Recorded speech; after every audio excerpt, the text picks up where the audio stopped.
à Adam de Pierreville.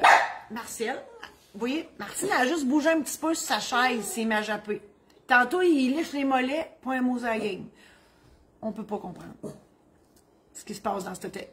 On se ressemble au Marcel, parce que moi, il y a plein d'affaires dans cette tête-là. Hein. Vous n'avez pas idée. J'ai l'impression que Marcel, il y en a autant. Voilà. Adam. Salutations notaire. Salutations à vous.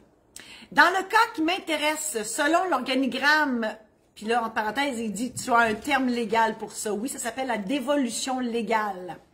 Donc, selon l'organigramme, sans testament, la moitié de ma succession sera reçue par mon seul parent vivant et l'autre sera partagée entre frères et sœurs.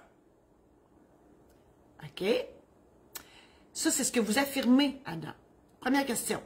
Si le frère et la sœur renoncent à leur part dans le seul but de la remettre aux parents vivants, peuvent-ils le faire? La réponse est oui. Là, ce que je comprends, Adam, c'est que vous n'avez pas de conjoint-conjointe marié, puis vous n'avez pas d'enfant. Effectivement, dans ce cas-là, à votre décès, Marcel, arrête. Ça serait moitié à vos pères et mères. Là, vous me dites qu'il vous reste un parent, donc moitié père ou mère, celui qui est là, et l'autre moitié à vos frères et sœurs. Là, vous dites, si mes frères et sœurs renoncent, ben, on va les faire renoncer en faveur du parent survivant, effectivement. Oui, c'est un contrat notarié.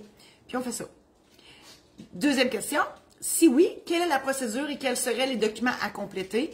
Bien, ça, c'est dans le cadre d'un règlement de succession. Donc, nécessairement, il faut toujours passer par le processus obligé de la recherche testamentaire. Ensuite, on récupère le testament si on ne l'a pas dans le tiroir.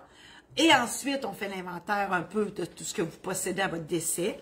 Et oui, là, on va regarder avec tous ceux qui sont là. Puis là, la famille va jaser. Puis effectivement, si vos frères et sœurs disent « Ah non, nous autres, on ne veut rien savoir des affaires de Adam, c'est à pas ou main qui ça revient », bien, on fera ce contrat-là tout simplement.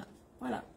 Je vous invite, premièrement, à partager cette chronique-là à tous ceux et celles dans vos amis Facebook que ça pourrait intéresser. Je vous invite aussi à visiter mon site Internet qui n'est pas encore prêt. Ben, il est là, mon site Internet. Mais, Madame Rinfret, il n'est pas encore top-notch, on travaille dessus. Et en septembre, il va être vraiment tout changé. Mais tous les programmes en ligne sont là, mes outils sont là, mes coordonnées sont là, donc tout est là. Vous pouvez y aller. Il y a aussi ma maison d'édition, donc Martine vous a mis les liens, maison d'édition saint-laurent.com. J'ai écrit des livres aussi d'anecdotes notariales qui sont passées durant mes 30 années de pratique. Lecture légère d'été, si ça vous intéresse. Le but, dans le fond, mon but ultime dans la vie, à part d'être notaire, c'est de vous aider à l'apprivoiser, ce personnage-là de notaire, que vous pouvez penser qui est beige, drabe, qui coûte cher, qui parle en chinois, etc. Donc, mon but, c'est de vous accompagner, de vous aider à vous préparer avant d'aller le voir. C'est tout ça que je fais. Même mes anecdotes de notaire servent à ça dans mes livres. Donc, c'est vraiment mon but ultime de vous aider, en fait, dans toute cette paperasse, cette blabla-là qui est plate. Je l'avoue, c'est très plate. Alors, merci infiniment d'être là et on se revoit la semaine prochaine.